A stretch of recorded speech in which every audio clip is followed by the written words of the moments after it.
Өз қолларым менен жазылған, өмірімнің гуасы болған күнделік дәптерім. Онда балалығым шадлығы, жаслығымның бәһәрі, тұрмысымның толқыны мөрленді. Менің үлкен мақсетлер менен қадем таслаған гүзарым кейде кең, кейде тар соқпақларға мегзейді.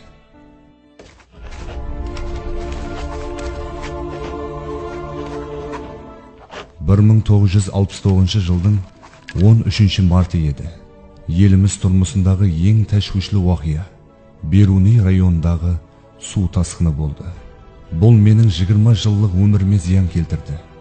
Халық басына іс түскенде басшы өзін қандай тұтуы керек? Бірінші мәрте мен бұл жауапкершілікті терең аңладым. Басшылық әмелияттың заңы да, алдынан таярланған бір қалпы де, өлшемі де жоқ екен. Бұның үшін мен тек қана өмір университетінен өтуім керек болды. Бір аяғым шөл үстінде, екіншісі болса мейнет үстінде тынымсыз адым таслар едім. Өзімді халқыма қызмет етуден ешқашан тия алмадым. Еллік қала жер менен тілдескен қаһарманлар отаны болды. Қарақалпақстанның ең кенже районы Еллік қаладағы 1977 жылғы қаһарманлық ислер тіллерде дәстан болды. Бірінші жылдан ақ Совет ауқамы Өзбекстан һәм Қарақалпақстан республикасының қос байрақларын жеңіп алды. Район минеткешлері 1978 жыл үшін үлкен ережелер дүзіп, кейінгі жылға құтлы қадем қойды. Лекін бәһір жүдә жауын шашынлы болды. Шігіт егілген қатарлар су астында қалды. Шөл ашушылардың жәмлескенлік пенен істің көзін біліп алып барған минетлері өз нәтижесін берді. Еллік қала Қарақалпақстан районлары арасында бірінші болып пақты тапсыру ережесін артығы менен орынлады. 1977 жылға қарағанда 2,5 мың тонна пақта көп сатылды. Еллік қалалардың адал минеті есесіне 1978 жылдың жұмағы бойынша ерсілген табыслар мен үшін жүдә қуанышлы еді. Бұл табыслар менің 20 жыллық өмірімді жасартқандай болды.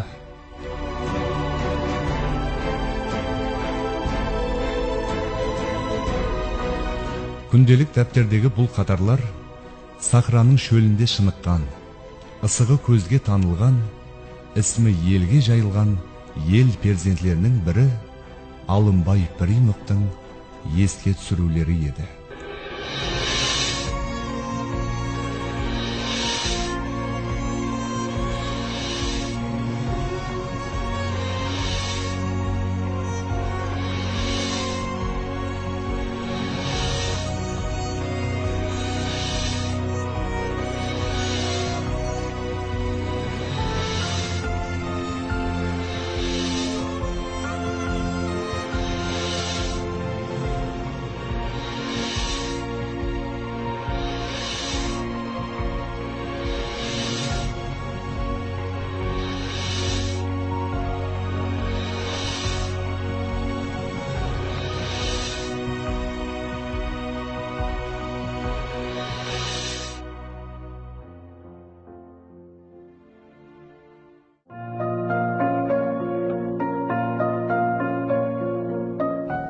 Ескі Шаббазда Туран ойпатлығының мақтанышы болған Беруниде көплеген зиялы ел перзентлері дүнияға келді. Солардың бірі мемлекетлік қайраткер, сияси іскер, тәжірибелі басшы Алымбай Піримов еді. 1942 жылы Ғажжағаш ұрыс дәуірінде дүнияға келген Алымбай Піримовтың балалығы, жаслығы, бүткіл өмірі жарқын келешекті құру жолындағы күреспенен давам етті. Ұзақ һәм жақын тарих малуматлары халқымыз басынан ауыр сынақлы жыллардың өткенін аңлатады. Мемлекеттің жерлерді өзлестіру, қайта құру жыллары сияқлы қанша сияси аударыспақларды басынан кешірді. Өткен әсірдегі бұндай үлкен сынақлы һәм қиыншылықты дәуірлер келешек кадрларды тәрбиялап, ертеңгі келешекті өз қоллары менен жарату керектігін тереңнен аңлатты. Алымбай Примов 1960 жылларда халық қожалығының барлық тарауларын рауажландырудағы іскерлігі менен көзге таслана баслады. Ел азаматы Қарақалпақстан өлкесін рауажландыру жолларында, қиын қыстаулы жылларында басшыға қосшы, атқа мінген ерлердің зәңгілесі болып қызмет етті.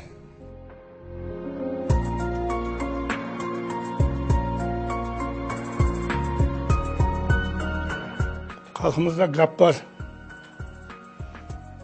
Олар бала 5 жасынан белгілі дейді. Алымбай Примов жас уақыттан бастап, жүзі шаққан, өзінің пікіріне ие, қатарындағы достарынан алда ақылды, парасатлы азамат болып өсірді. Ол 10 жылдық мектепті бітіргеннен кейін Ташкенттегі тоқымашылық жеңіл санат институтына кіріп, оны біткеріп шығарды. Инженер деген атақ алады. Кейін Бирюнийге қайтып келіп, Бирюний пақта заводында инженерлік қызмет атқарады. Сол уақытта көзге түсіп, Бирюний райондық комсомол комитетінің бірінші секретары болып тағайындалады. Кейін Бирюний Төрткүл районы екеуі бір район болғанда, қосылған район Төрткүл районының райком комсомолының бірінші секретары болып істейді. Әлімбай сол Қасым Нұрымбетовпен бірге істеп, Қасым Нұрымбетов ең тәжірибелі жұмысты шаққан істейтұғын адамдар менен қарым қатынасты жүзі жақсы, әдеплі басшы сыпатында онан өбірет алады, оның тәжірибесін үйренеді. Солай етіп, өзі қожалықты басқара беретұғын дәрежеге жетеді.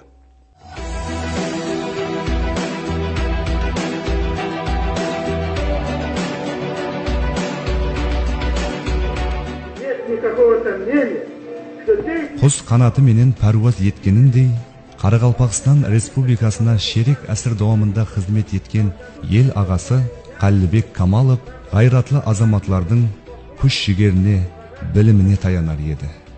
Алымбай Примов өзбек халқының атақлы перзенті, мемлекетлік һәм сияси іскер, белгілі тұлға Шараф Рашидовтың, Қарақалпақ халқының ардақлы ақсақалы Қаллыбек Камаловтың мүнәсіп шәкірті болып тәрбияланды.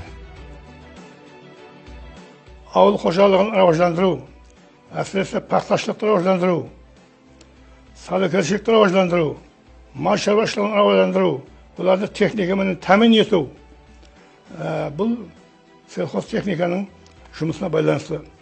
Соның үшін кадрларды көзден өткеріп, соның ішінде ең қолайлы инженерлік мағлұматы бар Қасым Нұрымбетовпен бірге істеген, комсомолда істеген, райисполкомның председателі болған деп Алымбай Примовты бұл жұмысқа бір ұсындық.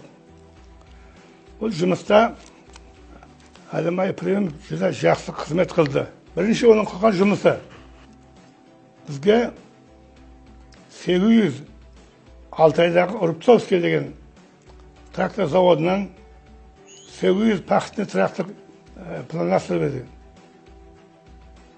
Оны Алымбай Примович сояққа барып, Қаниязовпенен бірге барып, директорлармен сөйлесіп, рабочыларына менен сөйлесіп, пақта егісінен бұрын 800 пақытны трактор алып келді. Бұл азаматлық қызмет еді.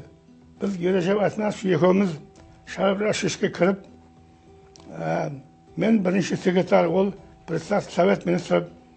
Біз айттық, Шараф Рашидович біздерді үлкен басшы қылып қойғаның үшін мың мәртебе рахмет.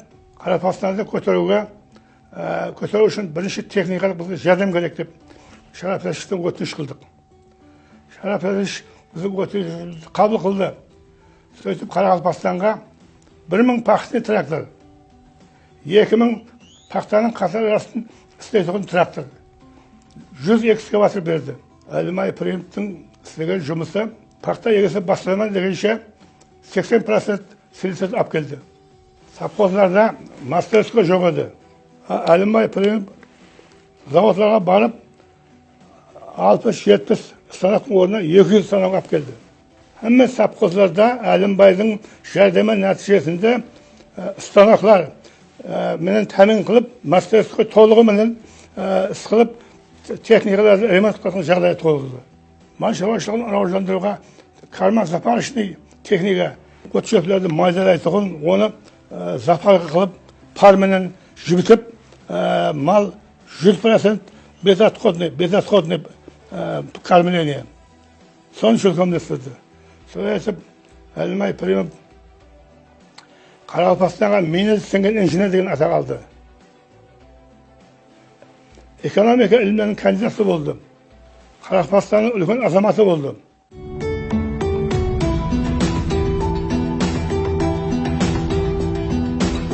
Tashkent to'qmashli ham yengil sanoat institutini bitkirib kelgan jaz kadr oldinda xalqning og'ir shariati, elning sanoati menen industriyasi, texnikalik bazaga bo'lgan mutajlik, avul xo'jaligi tarafındagi mashg'ulotlar to'planib turar edi.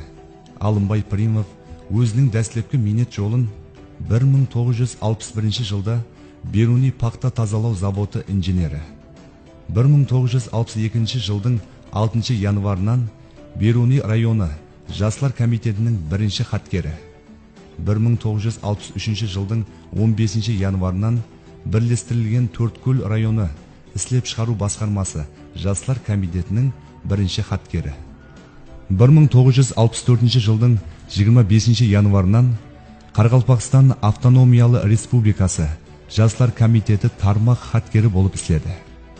Alimboy Primov uchun Jaslar sho'lkemi o'lkiyu ham turmushga shinig'u mektebi bo'ldi.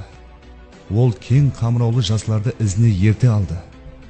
Xalqimizda Qatarda narim bo'lsa, yerda jugun qolmas degan bir ibratli gap bor. Jaslaydan terin fikrli, o'ziq o'yli, xalqqa g'amxo'r bo'lgan Alimboy ayni 26 yoshida Beruniy rayoni atqaruv komiteti boshlig'i lavozimina saylandi. Ulkenning de, kishining de tilinde aqsaqal atanib ulgurgan Alimboy uchun bu lavozim sinoq tekshisi edi. Yo'li abadning yeli abad degan boslama menen Nöküs Beruniy To'rtko'l tash yo'lining qurilishida da o'zining xizmatini ayamadi. Bilimlendiruv taravi, qalani obodonlashtiruv, ko'chalarda asfaltlaw, madaniyat taravina belsendilik ko'rsatdi. Primov bilan juda uzoq yillar davomida biz og'a-ini bo'lganmiz, juda o'ta qadrdon bo'lganmiz. Bizlar bitta ariqdan, bitta arnadan suv ichgan insonlarimiz. Eng birinchi Toshkent to'qimachilik va yengil sanoat institutini bitirib kelgandan keyin 61-yili mana shu sohada ishga kiradi. Lekin uni bitta xizmat komandirovkasiga ketganda Beruniy rayon partiya komitetining birinchi kotibi Yo'ldosh Rajabov degan. Yo'ldosh Rajabov mana Xo'jaylida, keyin Beruniyda 12 yil birinchi sekretar bo'lgan Alimboy Rajabovning akasi. Keyin ko'p yillar 30 yil Qoraqalpog'iston davlat bankini boshqardilar Yo'ldosh aka. O'sha Yo'ldosh Rajabov Alimboy Primov yo'q paytida o'zi xizmat komandirovkasi paytida Beruniy tuman yoshlar tashkilotini birinchi kotibi qilib saylaydi. Shu mana shu lavozimda ozgina ishlaydi. Nima uchun deng? O'sha paytda 62-yilda oxirida O'zbekiston Oliy Sovetining qarori chiqib, To'rtko'l va Shabboz tumanlari qo'shilib, To'rtko'l Shabboz tumani deb aytiladi. Endi bu 2 yil davom etgan. O'sha paytda To'rtko'l va Beruniy tumani birlashtirilgan tumanning birinchi kotibi Qosim Nurimbetov, ijro qo'mini raisi Alimboy Rajabov, Komsomol derdi u paytda. Yoshlar qo'mitasining birinchi kotibi Alimboy Primov. Endi o'sha joyda ishlab yurganda 64-yilda Qalibek Kamolov bu eng birinchi davridan buni hali qushti bir burgut o'zini polaponini uchirishga o'rgatganidek juda bir farzandidek qabul qilgani uchun uni Moskvaga Qoraqalpoq komsomolini birinchi sekretarligiga yuboradi. O'shanda u tasdiqqa borganida shunday mana bu nimasini haligi ma'lumotini o'qib aytadi.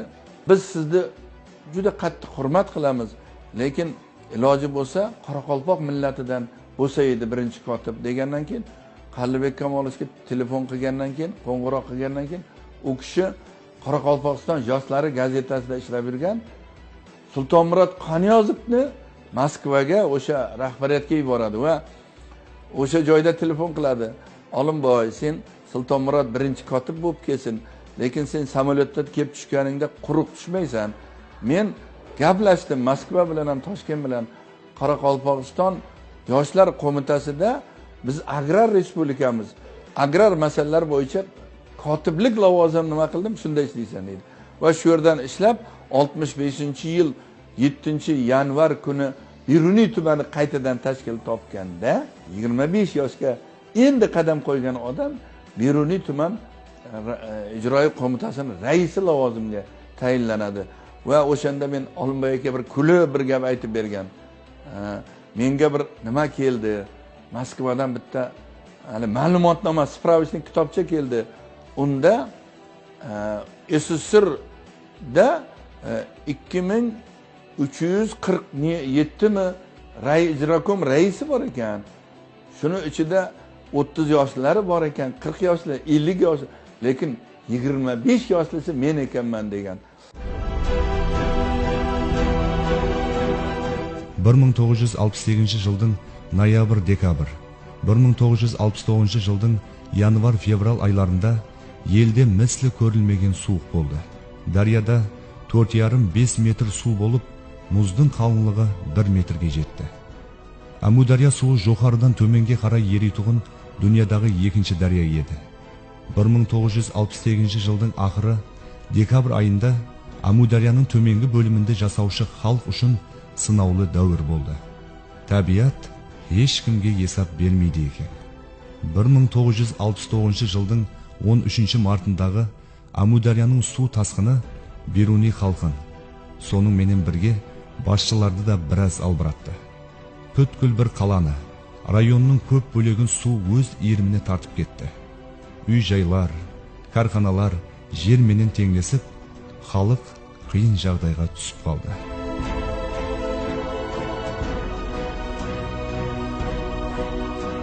Bir 1969-yili 13 mart kuni men endi 12-13 yashar yigitman. Hamma joyda u paytda radio bo'lardi. Radiodan aytishdiki, Amudaryo toshqin bo'lyapti. Hamma o'zini iloji bo'lsa harakatini qilsin deganda men o'sha Beruniy tuman kasalxonasida u haligi 19-asrda 80-yillarda qurilgan ruslar qurgan bitta nima bor. Hozir ham turibdi u. Tashballinsa deydi. O'sha joyda onam betob edi. O'shani borib tongda olib chiqqanimda orqamizdan suv bosib kelgan, o'sha suvni tagida qolish ehtimoli bo'lganimizda bizlarda bitta Sobir aka degan Maqash familiyasi o'sha mashinasiga olib suvni tagidan olib chiqqan va keyin men onamni uyga qo'yib o'sha suvni ko'rishga endi 13 yashar bola borganman. Shunda hammaga mana Qalibek Kamolov turibdi va o'sha joyda Qalibek Kamolov, Yerejib Aytmuratov ular bergan topshiriqlarni tez-tez yugurib hammaga boshchilik qilib turgan bir insonni ko'rdim. Keyin ertasiga aynan shu odam bizni uyimizni yoniga vertolyotda tushdi. Vertolyotda tushib o'sha suvni toshqinidan qutqarilgan odamlarni tushirib bizlarga, bizning uyga, qo'shnilarga berib ketdi. Shunda otam bilan kelib ko'rishdi. Shunda keyin so'raganman, bu kim desam, demak bu Beruniy rayon ijroiy qo'mitasini, hali rais polkom derdi endi u paytda. Shuni raisi, meni ustozim Pirim aka ning Matmuratovning o'g'li Olimboy Pirimov bo'ladi bu dedi. Olimboy aka aytgan 69-yil 13-mart kungi Beruniyni suv toshqini men o'sha paytdagi ijroqo'm raisi Olimboy Pirimovning umrimni kamida 20 yilni qisqartirib yubordi. Chunki butun shaharni suv bosgan, yuzlab odamlar suv ostida qolgan, lekin birorta qurbon bo'lmadi. Birorta qurbon. Shu hammasini Olimboy Pirimov, eng avvalo Qalibek Kamolov, Yerejib Aytmuratov va men alohida hurmat bilan aytaman, Olimboy aka juda qattiq hurmat qilardi. Aleksandr Yuriyevich Qoraqalpog'iston Vazirlar Kengashi raisining o'rinbosari. Juda katta ishlar qilib shu talofatsiz o'sha Beruniydan toshqin nima qildi. Men endi o'sha paytda o'smir yigitman, lekin juda ongim yaxshimi bilaman.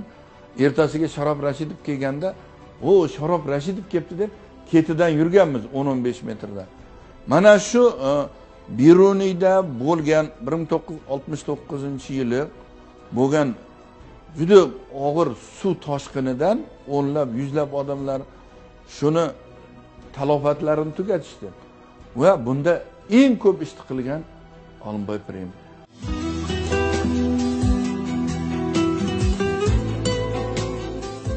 Алымбай Pirimov 1969 жылдың 15 сентябрінен Қарақалпақстан Республикасы Ауыл қожалық техника бірлеспесі басылығы лауазымына тайынланды.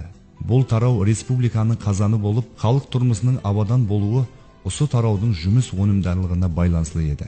Дәслепкі күнлерден ақ жас басшы тарауды жетерлі дәрежеде аяққа қою үшін саламат орталық, іскер жәмәатты өз атрафына жинады. Іскер басшы Устелхоз техниканың Қарақалпақстан бірлеспесіне 8 жыл басшылық етті. Һәм бұрынғы ауқан системасындағы ең абырайлы шөлкемлердің біріне айландырды. Осы жыллары текарғын фондларының көлемі көбейіп, сауда базалары, механизацияласқан отрядтар саны, шаруашылық тарауына қызмет көрсету станцияларының надан шөлкемлестірілді. Іслеп шығару көлемі біраз артып, санаат өнімдерін іслеп шығару 65%-ке өсті. Осы дәуірлерде 7500 дана трактор, 1646 автомашиналар, 1722 автомашина двигательлері алып келінді. Ең ақметлісі, Тақиятас қаласында 10.000 тонна сыйымлықтағы төгін сақлау қоймақанасының құрылып пайдалануға тапсырылуы болды. Алымбай Pirimov Устелхоз техникада басшы болып істеген 1969-1977 жыллары жаңа жерлерді өздестірудей үлкен қайырлы істерге бас болды. Һәм осы лауазымды үлкен жауапкершілікпенен атқарды. Қарақалпақстанның ауыл қожалығы тарауын техникалар менен байтуда Алымбай Piриmovтың минетлерін халық бүгінгі күнге шекем тілге алып тәріплейді.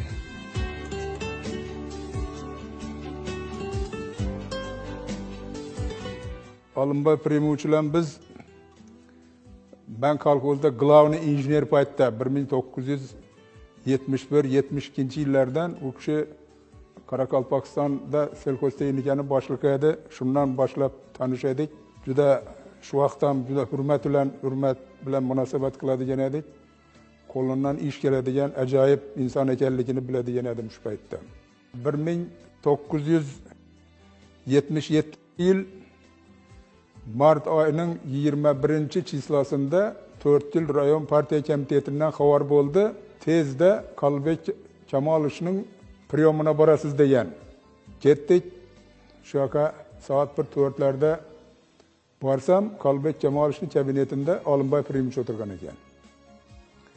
Shu yerda aytdilarki, mana cho'lda 50 qala degan rayon ochiladigan bo'ldi. Shuning mana birinchi sekretarina biz tavsiya qilyapmiz Olimboy Pirimovni. Seni shu rayon partiya komitetining ikkinchi sekretarligini tavsiya qilmoqchimiz. Qanday qaraysan degan savol bo'ldi. Men endi tabiiy endi o'zlaring bilasizlar dedim. Hali yoshlik ham qilmasmikanmiz degan gap bo'ldi. Yo ishlaysan dedi. Uchinchi sekretarlikka ideologiya sekretarligini Medetova Maryam Medetovna, rais polkom raisligini Shamshid Aminov hammamiz ertasiga ertalab Toshkentga qarab haligi suhbatga ketdik. Yayragan cho'l. Bu hech narsa yo'qning hisobida, lekin rayon tuzildi. U vaqtda rayonni nimasini idorasini shu birinchi sentrda bir jildomda boshladik. Olimboy Pirimovning shu darajadagi do'stining ko'pligi, aloqalarining ko'pligi, kattalarning hurmati Olimboy Pirimovni shunday bo'ldiki, xuddi bir kurash jarayoniga aylandi 50 qala rayon. 100lagan, 150tagan mashinalar keldi. Shu yo'llarning qurilishi boshlandi. Endi juda katta ob'yomda ishlar boshlanib ketdi. Olimboy Primovich bir ajoyib inson edi. Birovga o'rinsiz azob berish yo'q. İşni tushunadigan, ishni biladigan odam. Shuni hisobidan u kishi bilan ishlashadiganlar ham yana to'g'ri so'z, bor gap gapiriladi, yo'q gap haqida bo'lmaydigan gap gapirilmaydi. Ishlashadiganlar ham aytaylik mana o'zi kadrlarni tayyorlab, o'rni-o'rniga qo'yib, mana ish boshlanib ketdi. 1-May bayramini shu Sapkozdagi raykom bo'lib turgan joyini oldinda taxtadan tuzatilgan nimada o'tkazdik. Shundan keyin qurilish ishlari ham boshlanib ketdi. Olimboy Primovichning boshchiligida mana shu sapkozlarning bo'ladigan sapkozlarning markazlari, shu mehmonlar uchun gostinitsa, mehmonxona, mana kinoteatr, boshqa juda ko'p maktablar, juda katta qurilish ishlari olib borildi.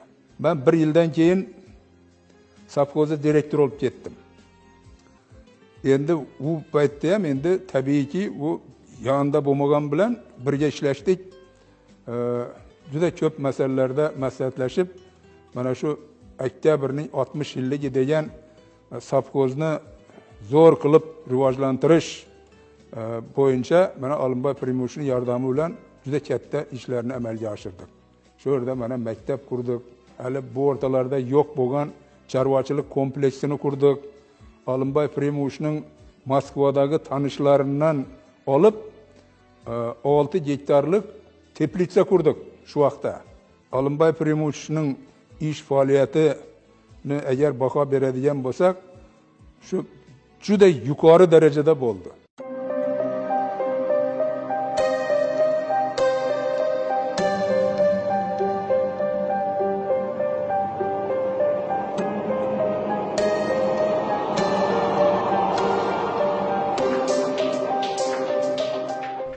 Yellikqala aymog'i bundan 5-7 ming yil oldinda tirishlik tikari bo'lgan. So'ng bu yerlarda ming yillar davomida umr to'xtab qolgan.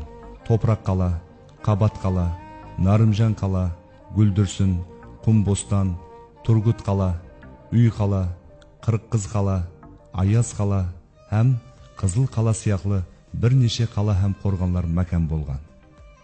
Tarixiy qalalarning eng ayyamgisi, eng ulkeni Yellikqala deb atalgan.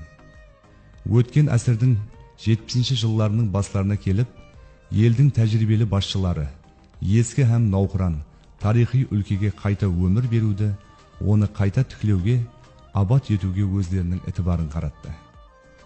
Yel boshchilarining bu boslamasi ertangi kelishekda o'z qo'llari bilan jaratuv kerakligini terengdan anglatdi.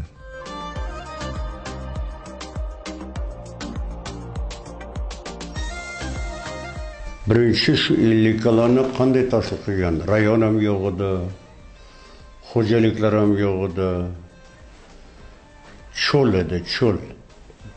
Vazifa shu ediki, 4 ta sovxoz qurishimiz kerak edi bu yerda. 4 ta poselka qurishimiz kerak edi. Raycentr qurish kerak edi. Shu yerlarni tanlashib olish, qayerda joylashtirish. Mening bitta yordamchim bor edi. Eng predanniy yordamchim odam edi. U Primov degan odam bor edi. Shu meni qo'ymasdan shu yerlarga olib borib, ko'rkazda. Mana ko'ring Ismoil Hakimov, qanaqa yerlar. Ko'p kelib so'ng men Rashidovga informatsiya berdim. Qartalari ochib ko'rkazdim. Dedim, Sharof Rashidovich mana taklif kirgizyapti. Shu yerda sovxozlar qurishdi. Darvos rozilik berdi Sharof Rashidovich. Birinchi uylarda raycentrda qurganimiz yo'q. 4 ta uy sovxozda qurdik. Har qaysi sovxozda 10 tadan uy qurdik. So'ng masala ko'tarildi raycentr qilishga.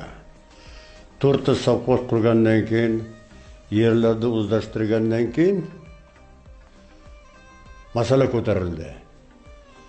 To'rtxil rayonga oldin qarordi. To'rtxil rayon uzoq. Birinchi masalani Primov ko'tardi. İmkoniyat bo'lsa shu raycentr qilsak deb. So'ng shu Kalibek Kamolovni olib, cho'lda kuni bilan yurdim men. qayerda joylash, raysentrda joylashdi. Hokimiyatni qurdik o'sha yerda. Hamma infrastruktura qilingan. Yangi rayon paydo bo'ldi, 50 kala. Birinchi shu raysentrda 15 ta 20 ta uy qurdik. Kinoteatr qurdik. Klublar qurdik. Eng chiroyli Qoraqalpoqda chiroyli raykomni hokimiyati. Lekin hozir hokimiyat deydi, u vaqtda raykom edi. Shu raykom binosini quramiz. Har yil shu ilikalan massivida 5-6 ming gektar yer ochardik. Paxta ekishni boshladik. Sho'r yerlarida. Shu sho'rlarni sekin-sekin yuvib, har yil yuvib, sho'rlarcha shundan keyin paxta ekib, paxta yuqori hosil olishni boshladi. Qaniki shunaqa rayon O'zbekistonda hamma joyda bo'lsa, agar bu odam bo'lmasaydi, rahbarlik qilmasaydi, bunaqa rayon yo'q bo'lmaydi. Kecha kunduz o'shidan qimirlamasdan yotib shuni qilgan emasman.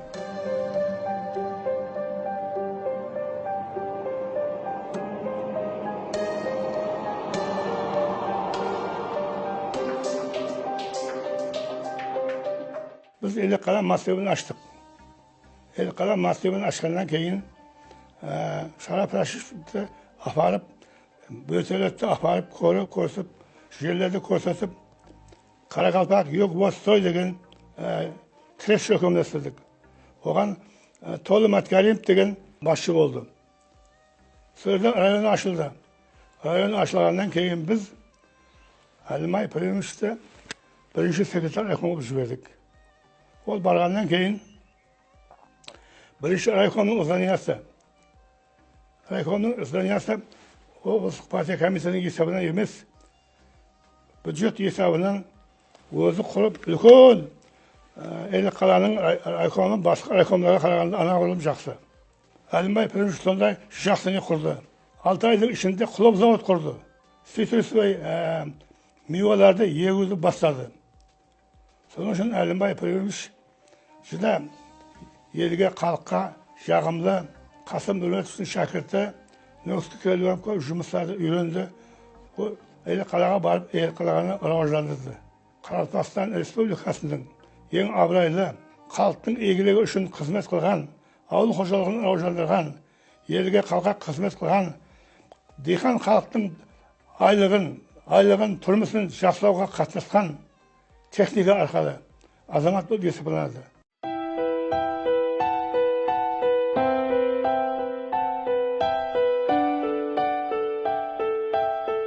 Ellikqal'a massivinde birinchi navbatda 34 ming, ikkinchi bosqichda 54 ming gektar yerda qayta o'zlashtiruv rejalashtirildi.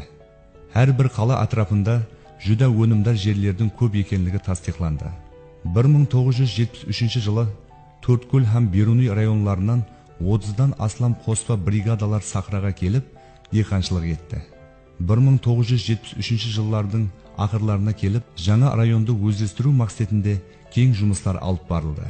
Smetalik joybari 11 million so'mlik paxta tozalash zavodi, vodoprovod tarmog'i, yilna 24 million dana gerpish ishlab chiqara oladigan zavod, 105 o'rinli yemlixona, turoq joylar ham madaniy sotsial obyektlarning qurilishi boshlanib ketdi.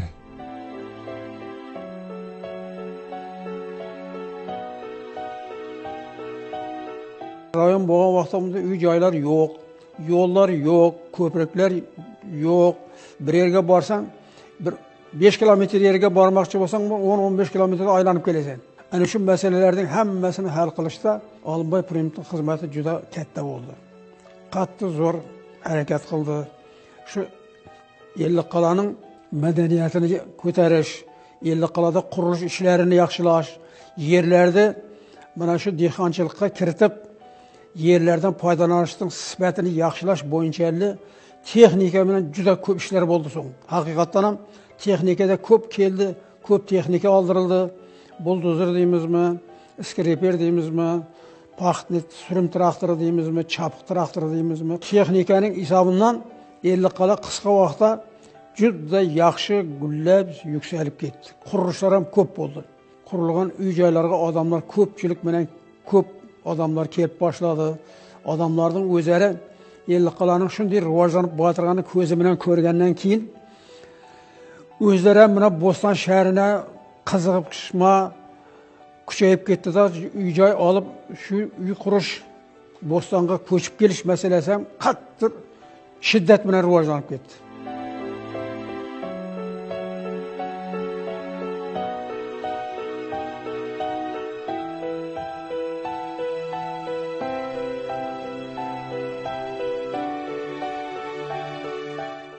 O'sha tashkil qilingan yili bu To'rtko'l va Beruniy tumanlaridan tashkil qilinib, u yerlarda o'tgan xo'jaliklar hisobiga va yangi o'zlashtirilgan yillar hisobiga 70-yilning oxirlari, 80-yilning boshlarida tuman 52,5 ming tonna paxta va boshqa qishloq xo'jalik mahsulotlarini yetkazdilar.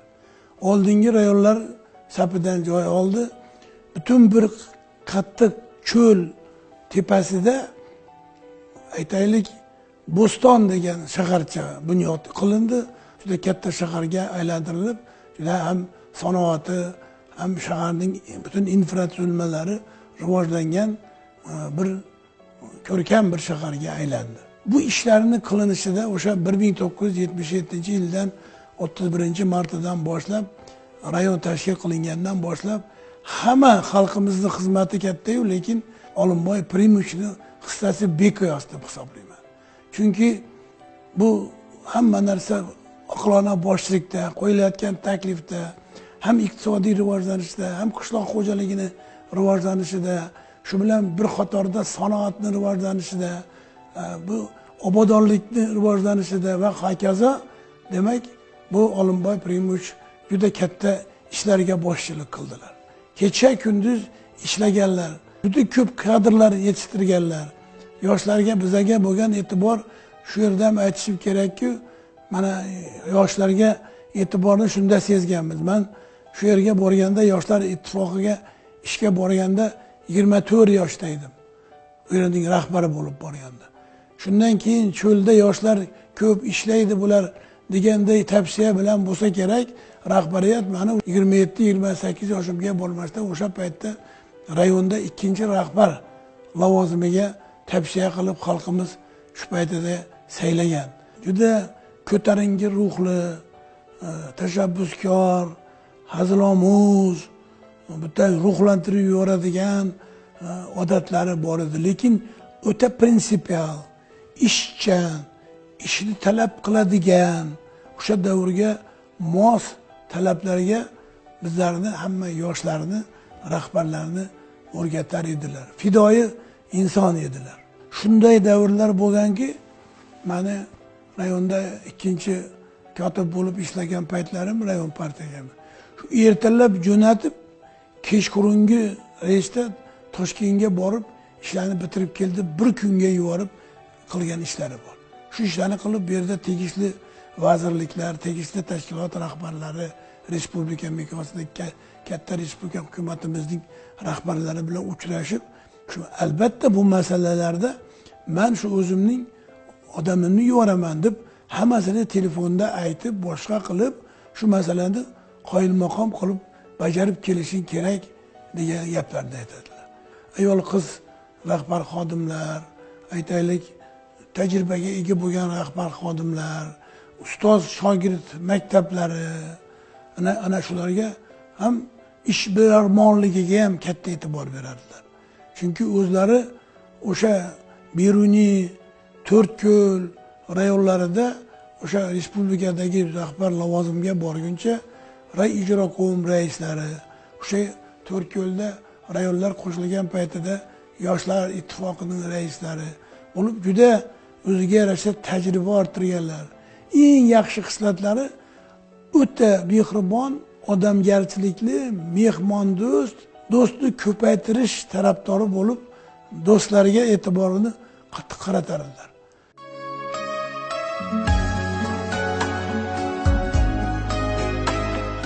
Ellikqal'a massivini o'zlashtiruv, Abadqal'a ham avullarda jasov punktlarini quruvda Olimboy Primuchning salmoqli ulesi ko'p edi.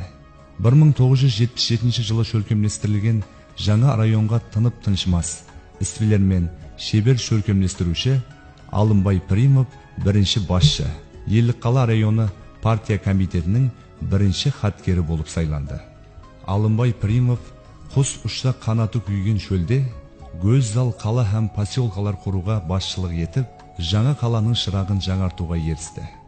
Ming yillar bo'yi o'z iyesini kutib yotgan sahraga jan yenib, бұл жерде неше мың гектар жаңа жерлерді өзлестіру, фабрикалар құру, мәдени орынлар шөкемлестірудің өзі болмады.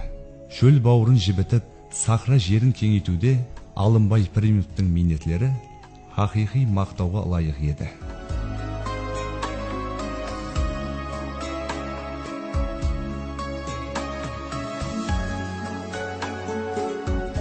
Bu inson nafaqat san'at, madaniyatni yaxshi ko'radigan odam. Butun masalan siyosat qilayotgan ishlari, siyosatda qilgan ishlarini, birinchi o'sha biz tug'ilgan joydagi Qoraqalpog'istondagi Ellikqal'a tumanini ochishda jonbozlik ko'rsatgan, tarixiy qadam qo'ygan inson. Bu yer cho'l bo'lgan, lekin bu cho'lni bo'stonga aylantirgan inson birinchi qadami bilan Alınbay Pirimov bo'ladi. Bu inson nafaqat san'at ahli, butun Ellikqal'aliklar, butun respublika Qoraqalpog'iston, butun O'zbekiston hurmat bilan tilga oladi. Bu insonda har tomonlama shu darajada intellektual baland odam edilarki, serqirra ma'naviyatga ega bo'lgan odam. Kichkina bolaligimdan boshlab menga nazari tushgan bu inson oxirgi kunlarigacha meni san'atimni, o'zimni, hayotimni qo'llab-quvvatlab kelgan odam deb bilaman. Men bir san'atkor sifatida shakllanishimga, birinchi qadam qo'yishimga va rivojlanishimga, jahon sahnalariga chiqishimga bu odam bilan birga Qallibek Kamolov ikkalasi, Qallibek Kamolovga ham yetkazgan meni shunday san'atimni. Mana shu inson bo'ladilar. Mana shunaqa bizda bir qiz chiqdi. Bu qizni qo'llashimiz kerak. Shunda ham talant ilohiy Alloh bergan ovozi bor. Bu ovozni biz qo'llashimiz kerak Qallibek og'a deb ularga meni ko'rsatganlar. Va Qallibek og'a ham birgalikda ular meni san'atimni rivojlantirish uchun O'zbekiston davlat konservatoriyasiga jo'natishgan. 17 yoshimda o'sha yerga kelgan bo'lsam, hozirgacha shu san'at yo'lida jonbozlik qilib, ko'nglimni to'q qilib xizmat qilishimga mana shunday odamlar sababchi bo'lgan. Ayniqsa Alınbay Pirimov meni oilam, adamning yaqin do'stlari edilar. Oilam bilan qiziqardilar. Bizga qanday e'tibor kerak bo'lsa, hammasini 100% bajargan. Unday insonlar 100 yil, 200 yil yashasa ham kam.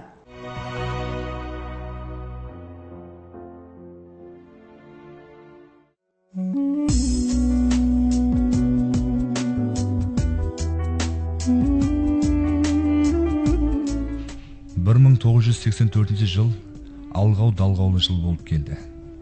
1984 yılдың so'ngida Tashkentdan, Nukusdan 16 adamdan iborat ulkan to'par kelib, Ellikqal'ada paxtachilik, chorvachilik hamda savdo tarmoqlarini teksirdi.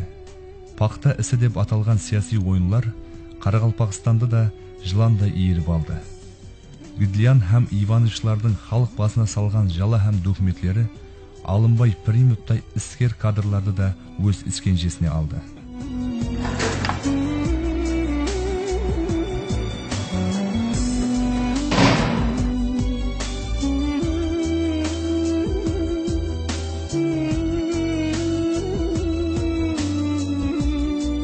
Toprak-qala atroflarında qaqsab turgan sahrani Gulistonga aylantirgan qo'llarga shinjir salinib, qora bo'yovlar ko'z ochtirmas edi.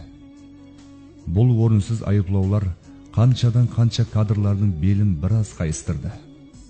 Lekin haqiqatlik iyilse de sinbadi. Бұл сынауларда ашчы жалған, dokument бүгілсе de Alınbay Pirimovning qaddi бүгілместен өтті. Sud isi boshlandi. Оған Qoraqalpog'iston Respublikasi Жоғарғы судының судьясы Klara Allasheva boshchilik etdi.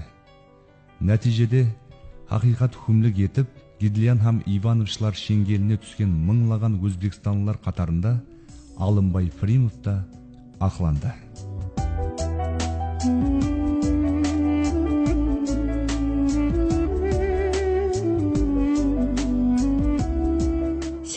Жылы республикамызда paxta ishlari bo'yicha tuzilgan Qidiryan Ivanovning boshlig'ida tergov gruppalari respublikamizda paxta ishlaridan tashqari yana foto hudojniklarning tayyorlagan fotoalbom bo'yicha jinoyat ishi qo'zg'atilgan edi.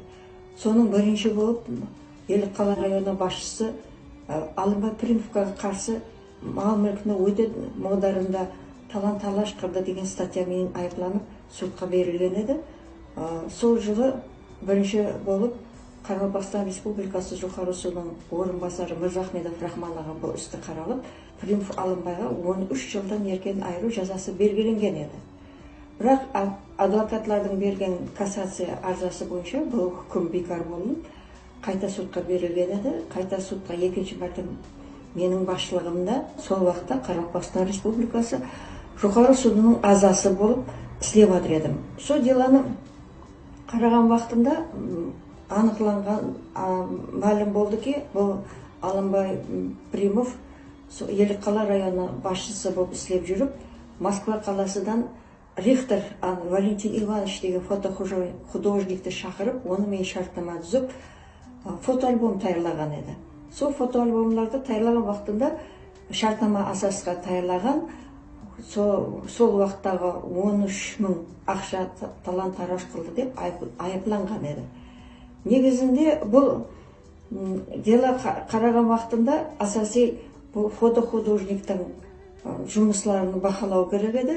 Hamda сол tergovdagi qo'yilgan ayb bo'yicha shu summaga talon-taroj qilindimi yoki yo'qmi degan savolga material bo'yicha aniq emas deb sudga qaytarilgan edi. Hamda asosiy mening maqsadim shu dela bo'yicha shu yuqori sudning bergan topshirmasini o'rinlash maqsadida Moskva qalasida foto hudojniklarga tegishli ekspertizaga tayyorlanib apargan edim.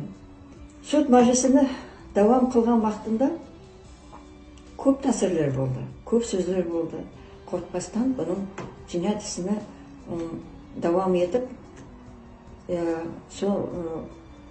ularning jinoyat sostavi yo'q deb Alimboy Primov, Ananyev Valentin Ivanovichning hamda 3-chi ish bo'yicha qatnashgan sudlanuvchining shaxsi Jumanyazov edi. Ularning jinoyat sostavi yo'q deb sud zalidan qamoqdan ozod etib jinoyat ishini qisqartirdik. Hamda sud ekspertizaning xulosasini komplekslashtirilgan tergovni nazorat apargan tergovchilarga jinoyat ishi qo'zg'atuv haqida ayriqcha ilg'or chiqarib berdi. Bu foto albomlarni ochib qaraganda buning ichida Primovning o'zi ya bo'lmasa семья a'zolarining suratlari yo'q. Bular Yeliqala rayonining ochilgan hammasining xizmatkorlarining qanday жұмыс olib boradiganini, toza yer ochilgani suratlari жиналған. Demak, bu rayonning rivojlanuvi bo'yicha qanday жұмыс olib boradiganini dalil beradi, tasdiqlab turibdi. Buning asosiy siyosiy degan so'zlari buning hamma жұмысларni xalqning o'zi istab o'tirgan. Demak, bu suratlarning barligi avlodga qoldirgan tarixiy suratlar. Hamda bunday o'zlarimizdan chiqqan inisiativa deysizmi, Qoraqalpog'istondan bu shu vaqtda 87-yilda rangli foto suratlar yo'q edi. Bu kimdan ruxsat so'radingiz? Bunday o'z boshimizliklarda bulardan kechirmagan taqdir deb o'zlari baholadi.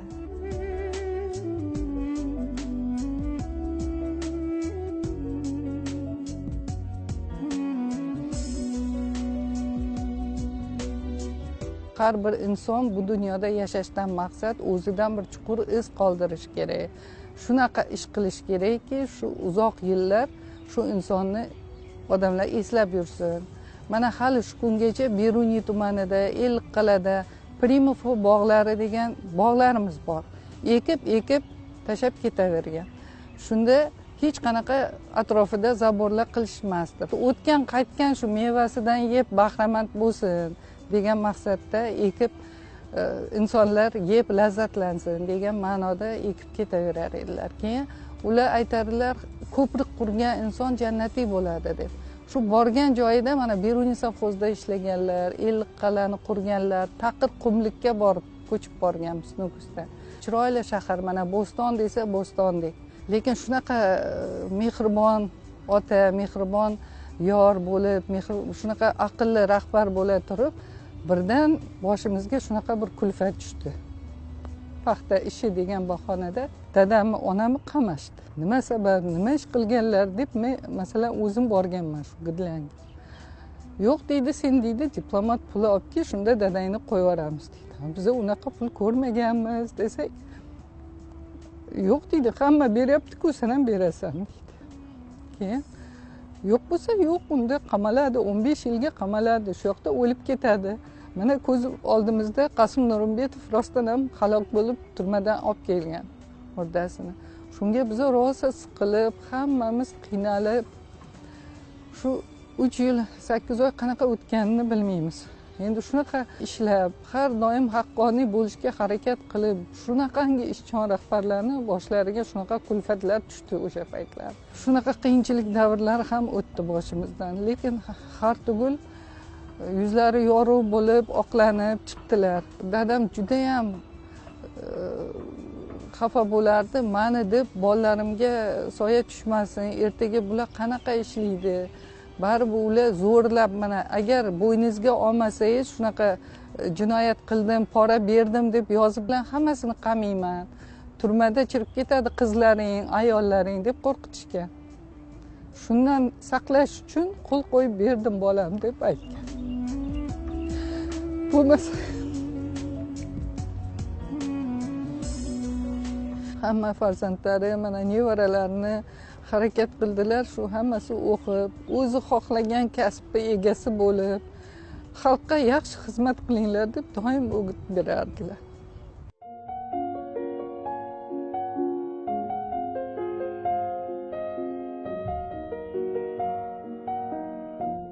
Aradagi sergizdanlik, uzilishlardan so'ng Alimboy Pirimov o'zining iskerligini yana davom etdi. 1985-yilning 2 fevraldan Beruniy rayonidagi Beruniy atındagi xo'jalik direktori. 1991-yili Beruniy rayonlar araliq nasos stansiyalari energetika ham baylans boshqarmasi boshlig'i lavozimlarida жұмыс olib bordi. Alimboy Pirimovning o'zine tan sheberlik ham tajriba maktabining ko'p qana shogirdlari ta'lim olib, qanot qo'mlab ushdi. Respublikaning har bir tarafi uchun yetik qanegeler tayyorlab, yetilstirdi.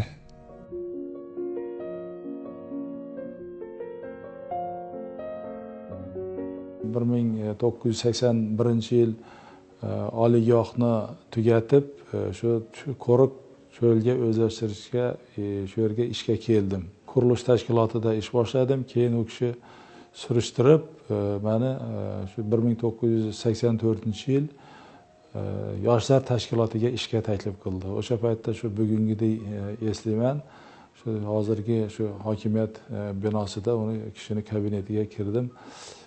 Ya'ni yosh, endi bitib kelgan yigitmiz, yosh kadrimiz o'rnidan turib, kelib, salomlashib, o'tiradigan joyini ko'rsatib, suhbatlashib, juda sinchiklab, hamma nimalarni so'rab olib, o'qishimni, oilaviy ahvolimni shunday qilib taklif qildilar. Biz seni shu tarbiyalashimiz kerak, bizga kadrlar kerak, shu yangi tumanga juda shunday kadrlar kerak. Yoshlar ittifoqida ishlashimni taklif qildilar. Men albatta rozi bo'lib, ana shu davrdan boshlab 84-yildan shu Alimboy Pirimovich bilan birga ish boshladik. Alimboy Pirimovich har bir kadrni tanlashda shu sinchiklab, shoshilmasdan o'rganib shunday qilar edi. U kishi juda esimizda qolgan joy, bir agar bitta kadrni tanlab shunga bir lavozimga qo'ysa, nafaqat uni shu qo'ydi bo'ldi, unda ham uni doimo nazorat qilib turardilar.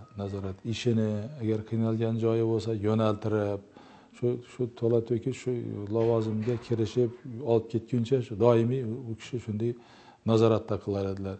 Agar shu o'z ishini sidqidildan sevgan, yaxshi ko'rgan kadrlar bo'lsa, har doim qo'llab-quvvatlab turar edi.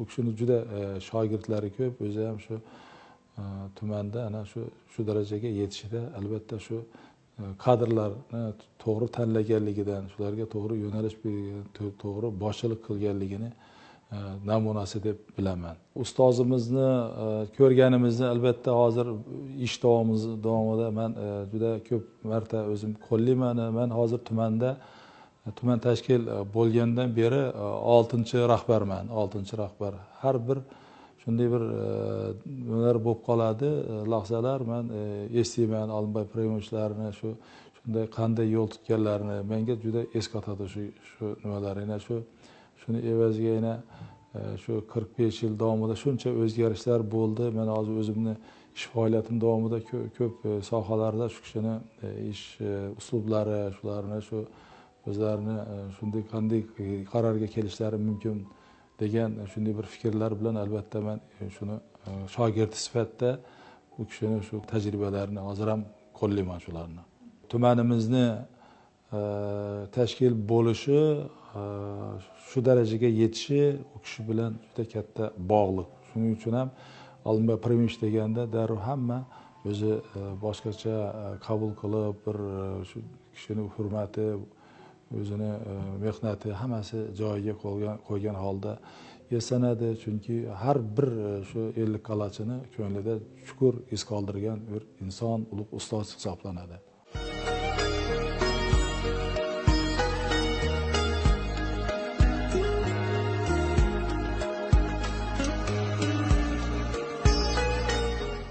Alımboy Primov yetekchi boshchi bo'lu menen birga o'lgili shang'aroq iyesi, mehribon ata edi.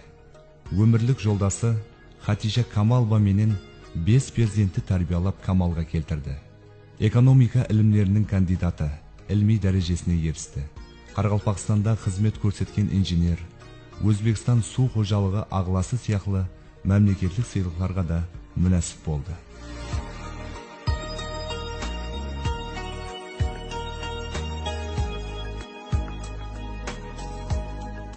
Men o'ylaymanki, har bir oilani bir aziz insonlari bu ota-ona hisoblanadi.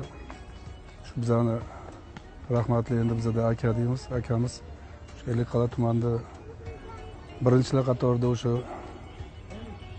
o'ziga yarasha o'zini o'rtoqlari, hamkasblari bilan birgalikda o'sha Ellikqal'aga qilgan xizmatlari mana bugungi kunda ham ko'rsa bo'ladi. 1-3 sinfda ko'rib oilada o'sgan vaqtlarimizda atani ko'rmasdan faqat ona bilan yashash. Chunki tong sahar soat 5 da ishga ketib, 12-1da uyga kelib o'sha xizmat qilganlar.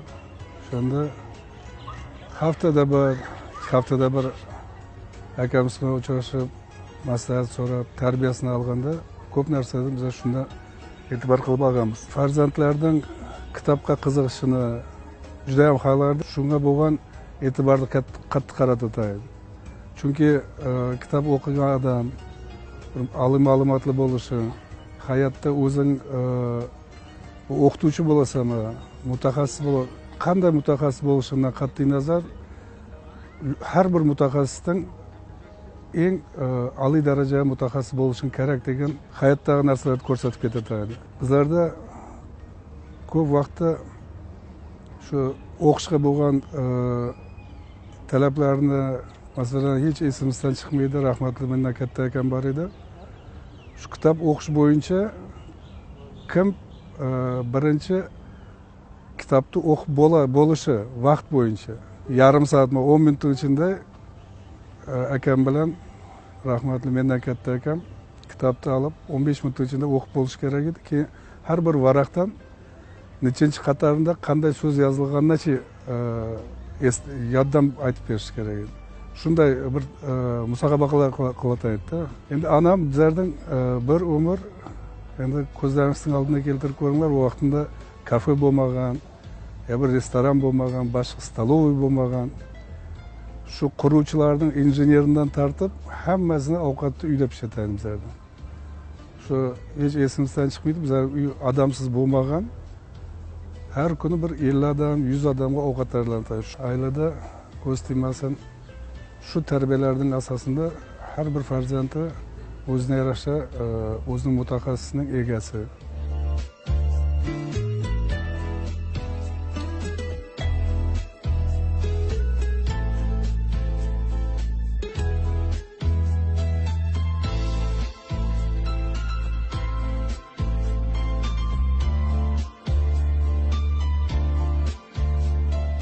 Oilada Olimboy akam bilan ikkita bo'lgan.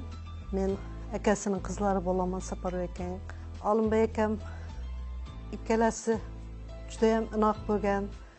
Olimboy akam talabchan, tirishqoq, qattiq qo'l bo'lgan. Bizlar oilamiz juda katta edi. Shu katta bo'lishiga qaramasdan hammamiz bilan shug'ullangan. Shu bizlar hamma vaqt quloqimizga quyib tashlagan. Sizlar haqqo'y bo'linglar, o'qinglar, o'qish kerak. Haqqoniy bo'lib, qo'lingizdan xalqqa xizmat qilish kerak degan so'zlarni quloqimizga doim aytib kelardi. Keyin talabchanliklari juda kuchli edi. Shu har kun o'qishdan kelgandan keyin qani darslarni tayyorladingmi, tayyorlamadingmi deb hammamizni nazorat qilib turardi. Ular eshikdan kirib kelishi bilan hammamiz kitoblarni olib o'qib, shu darsda nima bo'lganlarini aytib, hamma narsani birgalikda ko'rib o'tirar edik. Olimboy akam qarindosh urug'larga, yotlarga doimo qo'ldan kelgan yordamni qilardi. Shu hozirgi kunda hamma kelib, ularning qilgan mehnatlarini, ularning yaxshiligini hammasini gapirib o'tiradi. Shu Olimboy akam bizlarning akamiz bo'lganidan faxrlanamiz. Shu hech kimdan hammadan eshitamiz, shu yaxshi odam edi degan, shuning o'zi bilan biz faxrlanib yuramiz.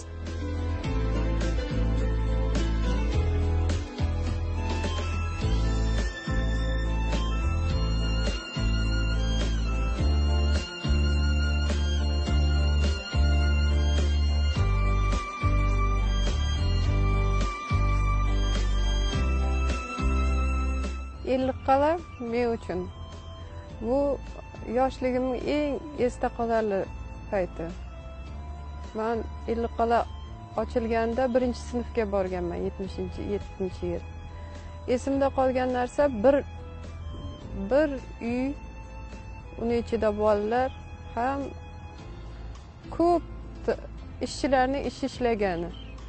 Dadamiz, akamizning ishdan kelgan vaqtini ko'ra taniydik. Chang shu etigini chechib olgan vaqtida ichidan qumlar to'kilataydi. Biroqlar haftalab ko'rmaydi. Buni bo'ston qilishning o'zida men o'zim o'ylayman, otamning kuchli rahbarlik qobiliyati bo'lgan. Masalan, hozir qumliqdan shahar qurish uchun odamlar jalb qilib, ularga boshchilik qilib qurishning o'zi bo'lmaydi. Lekin bizning u qurilishda har yoqdan odamlar ko'p edi. Bunga qo'shimcha men onam ham ko'p yordam bergan bo'lsa, o'zining hissasini qo'shgan. Chunki onam ovqat, mehmon kutish bilan birga yordam bergan bo'lsa, otam u odamlarni boshqarib bilib qumliqdan shahar qurdi desam bo'ladi. Mening esimda qolgan narsa shu otamizning jon kuydirib elga bir esdalik yaratdi desam bo'ladi. Har bir ko'chasi, har bir binosi men uchun otamni eslatadi. Otam shu hissasi qo'shilganini faxrlanaman. Bola tarbiyasida masalan men o'zim otamning gaplari quloqimda oltin bo'lib qolgan. Hayotga kelgandan keyin shamolday bo'lib o'tib ketma, izing qolsin degan gapi bo'lataydi. Bu izing qolsin degani o'zining mana buyuk namunasi bilan ko'rsatib ketdi.